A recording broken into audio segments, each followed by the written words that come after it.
Every day, millions of Indians go to work.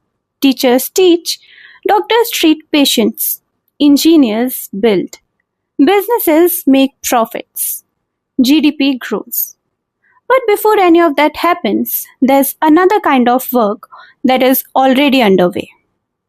Work that is essential and takes hours every day. And yet, it often remains invisible. But this month, the math changed. Hi everyone, this is Shubhi and welcome to Shubhi Speaks. Earlier this month, the Supreme Court was deciding a compensation in a motor accident case involving the death of a homemaker. In doing so, it made significant observations. The Supreme Court noted that while we often refer to the women of the house as Grahaswamini or the master of the household, the legal system has frequently treated her merely as a dependent. Yet, in actuality, the earning members of the household are often deeply dependent on the homemaker.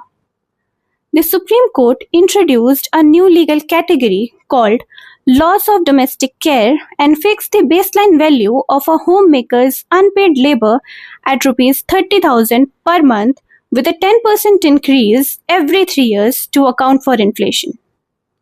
The Supreme Court even remarked that a homemaker should be viewed not just as a homemaker, but as a nation builder.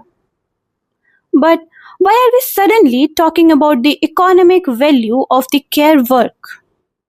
To be clear, this debate is not new. For years, economists and policymakers have argued that unpaid care work forms the hidden foundation of every economy.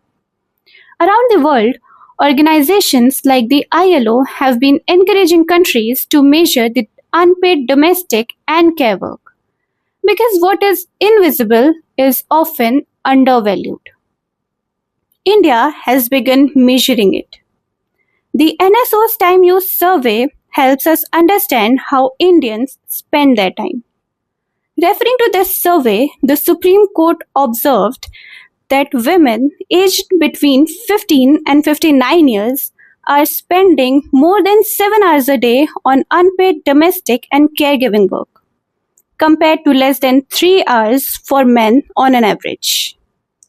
The court also noted that estimates place women's unpaid caregiving work at around 15 to 17% of India's GDP. At the same time, NITI Aayog is looking at care from a very different perspective. Many countries like Japan and several other European nations are facing the challenges of aging population and a growing shortage of caregivers. India, on the other hand, has one of the world's largest working age population. Think of it like this. Most of the developed nations have money but lack the youth, whereas India has a young workforce that can be trained with the right skill set. This suggests that care should not be viewed just as a social issue. It is also a future source of employment and economic opportunity.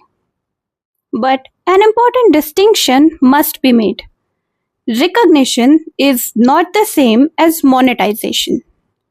The Supreme Court's judgment does not mean that the homemakers will receive salaries. What this judgment does, however, is change the way in which we think about care. For years, economists have argued that care creates economic value. Today, India's judiciary is talking about its legal value. And the policymakers are increasingly beginning to explore its future potential. But this leaves us with an important question.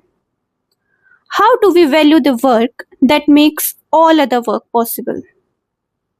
What do you think? Do let me know your views in the comments.